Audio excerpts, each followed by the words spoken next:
I know you're watching this because you want to feel something. Maybe you felt the sting of betrayal or the weight of a secret you can't share. Maybe you've wondered if the people around you are truly who they say they are.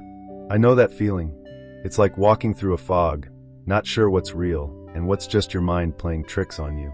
And I'm here to tell you a story that might make you think twice about trust, loyalty, and the people we work with every day. Before we begin, could you please hit that like button? It means the world to me, and it helps me keep going. And if you're watching from somewhere far away, I'd love to hear where you are. Just drop a comment and let me know. You're the reason I do this, and I'm telling this story for you. Let's dive in. It was a normal Tuesday at Technova, a small but busy electronics store in the heart of a quiet town. The owner, a man named Eric, had built the place from the ground up. He worked long hours, treated his employees like family, and believed in honesty above all else. But today, something felt off. Eric had always been hands-on. He knew every customer by name, every product on the shelf, and every technician who worked under him.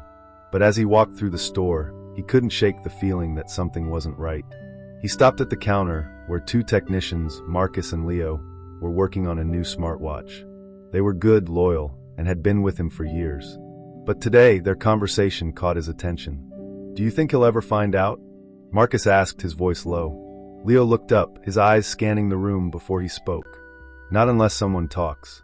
Eric froze. His heart pounded in his chest. What were they talking about? He stepped closer, trying to catch more of their conversation, but they fell silent as soon as they noticed him. "Hey guys," Eric said, forcing a smile. "How's the watch coming along?" Marcus nodded quickly. "Almost done, sir." Leo gave a tight-lipped smile.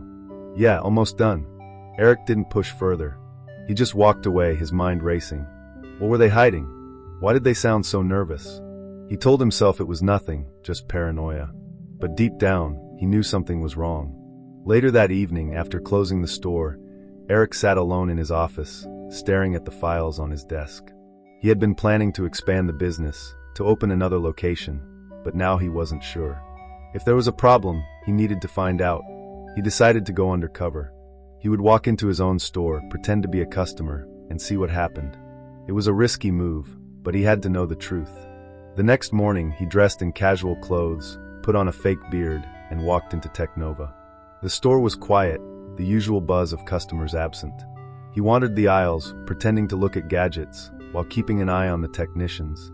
He spotted Marcus and Leo again, this time in the back room. They were huddled together, speaking in hushed tones. Eric moved closer, trying to listen.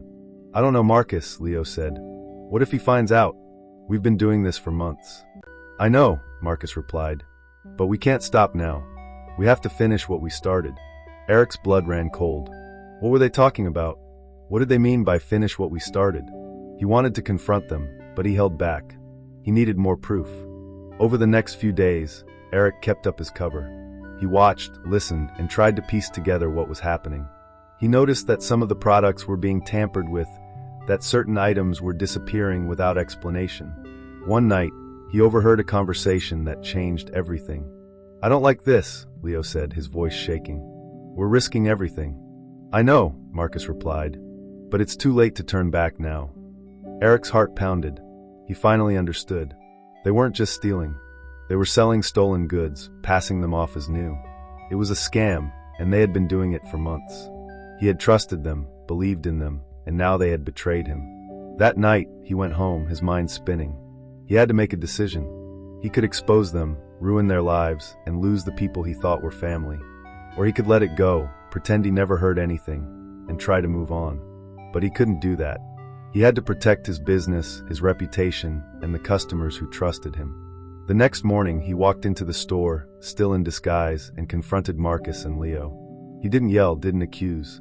He simply stood in front of them, looking them straight in the eye. "I know what you've been doing," he said. "You've been stealing from me, from the store, from the people who come here looking for honest service." Marcus and Leo looked at each other, their faces pale. "I'm not here to destroy you," Eric continued. "I'm here to give you a choice. You can admit what you've done, take responsibility, and maybe, just maybe, I'll let you stay. Or you can walk away, and I'll report you to the authorities." There was a long silence. Then slowly Marcus spoke. "We didn't mean for it to get this far." Leo nodded. "We were desperate.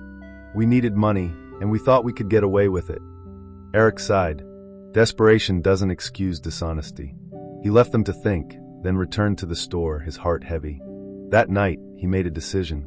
He reported the theft, but he also gave them a chance to change.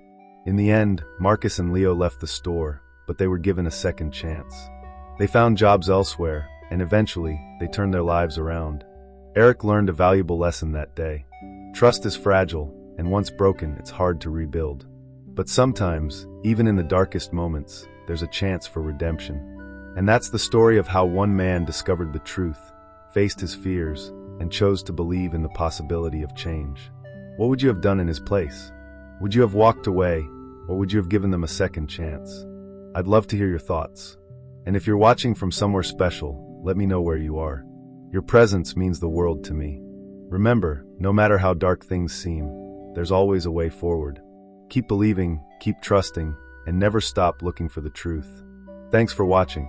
I hope this story touched you in some way. If it did, please like and share. Let's keep spreading kindness, one story at a time. Good night, and stay strong.